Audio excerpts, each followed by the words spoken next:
Hi friends, అందరికీ నమస్కారం. హంసవేణి గట్టి యూట్యూబ్ ఛానల్కి వెల్కమ్. ఇంతవరకు ఎవరైనా నా ఛానల్ని సబ్స్క్రైబ్ చేసుకోకపోతే please subscribe my channel friends. ఈరోజు మనం మాఘపురాణం 12వ రోజు. చక్కగా ధ్యానం చేయాలి, దానాలు చేయాలి, స్నానం ఆచరించాలి. ఇవన్నీ చేయని వారు కనీసం కథాశ్రవణమైనా చేసినా ఆ పుణ్యమే లభిస్తుంది అని మనం తెలుసుకున్నాం కదా ఫ్రెండ్స్. మాంధాత కుమార్తెలను సౌరభముని వివాహమాడుట ఈరోజు చాప్టర్ ఫ్రెండ్స్. బ్రహ్మచర్యమునయున్న మృగశృంగుడు వేదశాస్త్ర పురాణ తర్క మీమాంసలన్నింటియందు పాండిత్యము సంపాదించాడు. విద్యారహస్యములెరిగిన దేశికేంద్రులకు గురుదక్షిణలు సంగి గురుజనంబుల ఆదేశానుసారముగా దానములు చేసి తన నిజగృహమునకు వెళ్ళి తల్లిదండ్రులు అత్యానందము అంటే వాళ్ళు చాలా ఆనందముతో ఆ కుమారుణ్ణి ఆశీర్వదించారనమాట. సువృత్తన మృగశృంగునకిచ్చి వివాహమునరించుటకు అంతకుముందే పెద్దలు నిశ్చయించుకొని ఉండెరి. కానీ యచద్యుడు వివాహ లగ్నం నిశ్చయించి లగ్నపత్రిక పురోహితులకు కౌసునకు పంపించారు. ఆ సమయాన సువృత్త చెలులు మృగశృంగునే వివాహమాడ నభిలషించి ఉన్నందున వారి తల్లిదండ్రులను కౌసుకుని వద్దకు పోయి తమ కుమార్తెలను కూడా కోడండ్రుగా చేసుకోమని అడుగా ఆ మునీంద్రుడు తనయుని అభిప్రాయము అడిగి నేను సమ్మతిస్తాను అన్నాడనమాట. ఆ వివాహమునకు సకల మునిజనగణంబులు బంధువులు విచ్చేసియుండ కకుత్సండు చనుదెంచి కరముల మోడ్చి, ఓ మునిచంద్రమా, ఒక పురుషుడు ఒకే లగ్నమున నలుగురు కన్యలను పరిణయమాడవచ్చునా? అంటే నలుగురిని ఒకటే టైంలో ఒకటే లగ్నంలో పెళ్లి చేసుకోవచ్చా అని అడుగుతూ ఉన్నాడు. అందులకు ధర్మశాస్త్రములు సమ్మతించునా అని అడుగా వ్యాసమునీంద్రుడు చాలా సంతోషించి, వత్స కకుత్స, ఏకలగ్నమున ఒక పురుషుడు నలుగురు స్త్రీలను పరిణయం ఆడవచ్చును. అందులకు వేదములో అధికారమున్నది. ఇందులకు తార్కాణముగా మాంధాత చక్రవర్తి కుమార్తెలగు 50 మందిని సౌరభి అను మునియు దక్షుని కుమార్తెలగు 27 తనయులను చంద్రుడు కూడా ఏకలగ్నమునందే కళ్యాణము చేసుకున్నారు, చరిత్రలు ఉన్నాయి అని చెప్పాడు. కావున సందేహింపక మృగశృంగుని వివాహము నలుగురు కాంతలతోడ ఒక పర్యాయమే చేయుమని ఆజ్ఞాపించిరి. శుభలగ్నమున ప్రథమంబుగా సువృత్త మృగశృంగులకు వేదోక్తముగా వివాహము జరిగినది. ఫస్ట్ సువృత్తతో వివాహమైంది. వెంటనే మిగిలిన కన్యాదాతలు వారి కుమార్తెలను ఆ మునికుమారునకిచ్చి పాణిగ్రహణంబులు గావించరి. గురు బంధుమిత్రులెల్లరూ నూతన వధూవరులను ఆశీర్వదించి వారి ప్లేసెస్కు పోయి పరీక్షిత్ మహారాజు పోయారు. వాళ్ళు ఇక్కడ పరీక్షిత్ మహారాజు శకునితో, స్వామి, వివాహంబులనేమి ఎన్ని రకములో తెలుపుము, వివాహాలు ఎన్ని రకాలున్నాయి అని అనగా ఆ రాజ్యమునకు శుకయోగి రాజా వివాహములు 8 విధములుగా ఉన్నాయి అని చెప్పాడు. మొదటి, బ్రాహ్మణ యజ్ఞకర్తలకు యాగార్థము పిల్లను ఇచ్చుట బ్రహ్మమందురు. బ్రాహ్మణికి ఇచ్చి చేస్తే దాన్ని బ్రహ్మమందురు అంటారంట. వారి కుమారుల వలన 21 తరముల వారు ముక్తి నొందుతారు. వాడికి పుట్టే పిల్లల వలన ఏమవుతారంటే 21 తరాల వాళ్ళు ముక్తిని పొందుతారు. రెండవది దైవము. రెండవ విధానమేమో దైవము. 2 ఆవులను ప్రతిఫలముగా పుచ్చుకొని వధువునిచ్చిన దైవము. ఎవరైతే 2 ఆవులనిచ్చి ఆ వధువునిస్తారో అదే దైవము అనే పెండ్లి. మూడవది హర్షము.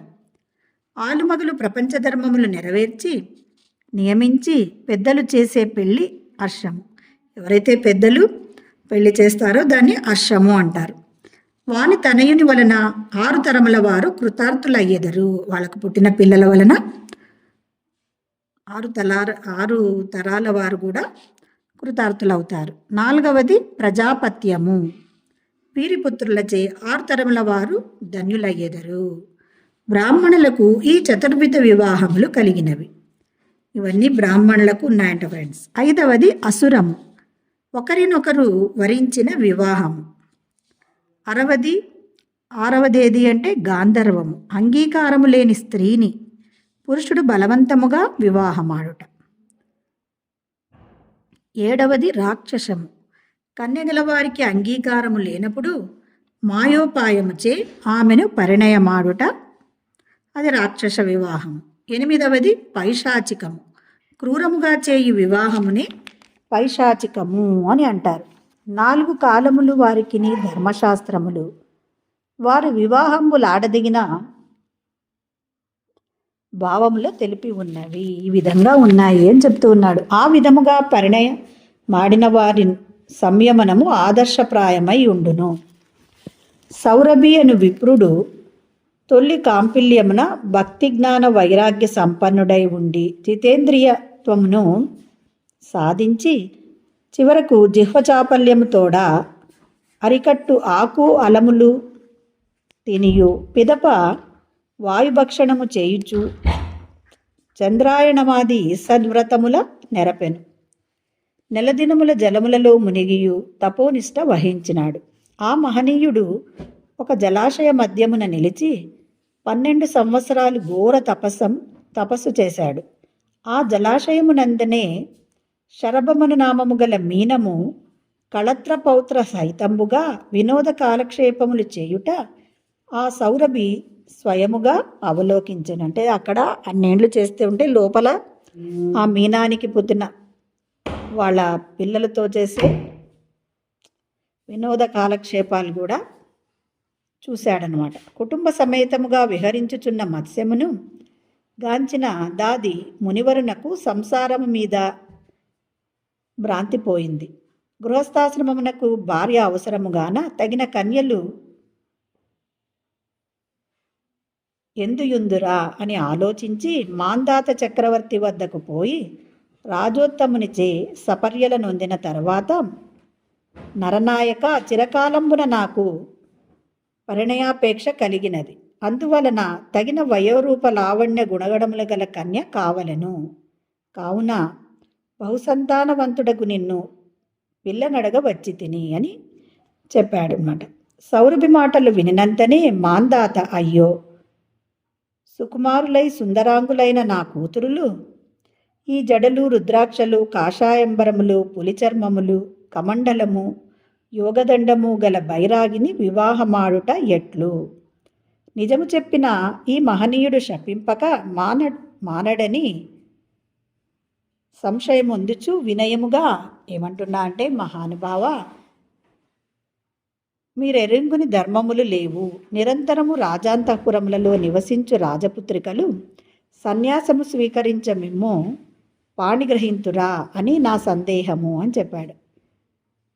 అంటే వీళ్ళంతా అంతఃపురంలో ఉంటారు, ఇటువంటి వాళ్ళు సన్యాసిని పెళ్లి చేసుకుంటారా అని అతనికి నాకు సందేహం ఉంది అని చెప్తున్నాడు. వధువుకి ఇష్టము లేని వివాహమునకు ఆర్యులు అంగీకరింపరు గదా, నన్నేమి చేయమందురు అని ప్రశ్నించారు.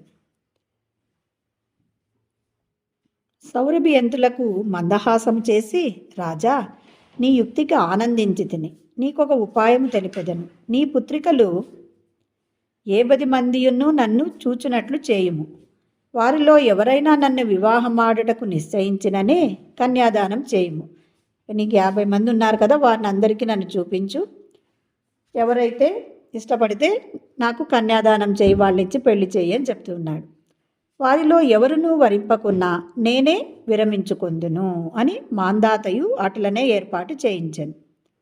సౌరభి తన మహిమ ప్రభావముచే ఎల్లరకు సన్యాసి వలె కనిపించుచున్నను, అందరికీ సన్యాసిలా కనిపిస్తూ ఉన్న అతని మహిమ వలన రాజకుమార్తెలందరి నేత్రములకు మాత్రము నవమన్మదాకారుడై కనిపించినందున వారందరూ సౌరభి యందు అనురాగబద్ధులై ఇతనిని నేను వివాహమాడుదును అని ప్రతి ఒక్కరూ 50 మంది ఆ తండ్రితో చెప్పారు. అందులకు మాందాత తన కుమార్తెలు 10 మందిని ఒకే సుముహూర్తమునిచ్చి వైవాహికములు గావించెను. సౌరభి మామగారింట నున్న సమయమునందే విశ్వకర్మ భగవానుని సమీపించి, శిల్పకళా ప్రవీణ, నేను ఇప్పుడు మాందాత కుమార్తెలు 10 మందిని పెళ్లి చేసుకున్నాను. వారందరూ కున్మగాత్రులు, సుకుమారులు. వారికి వలయు రత్నసౌధములు, చంద్రకాంతి, శిలావేదికలు, విలాస భవనాలు మొదలైన కట్టడములు నిర్మించి ప్రసాదించు. తాంబూలమిచ్చి గౌరవించినంతనే ఆ శిల్పాచార్యుడు సంతసించి ముని కోరిన వానినన్నింటినీ నిర్మించి వస్తుపూజలు గావించి అనంతరమున సౌరభి తన మామగారిచే లాంఛనములు పొంది 10 మంది భార్యలతో వచ్చి విశ్వకర్మచే ఆశీర్వాదములు పొంది నూతన గృహప్రవేశము చేశాడు. అంటే విశ్వకర్మ వచ్చినాడు, అతనికి తాంబూలం ఇచ్చి నమస్కారం చేసి నాకు వీళ్ళందరి కోసము భవనం కావాలి అని అంటే అవన్నీ కట్టించి ఇచ్చాడు. గృహప్రవేశం చేశాడనమాట.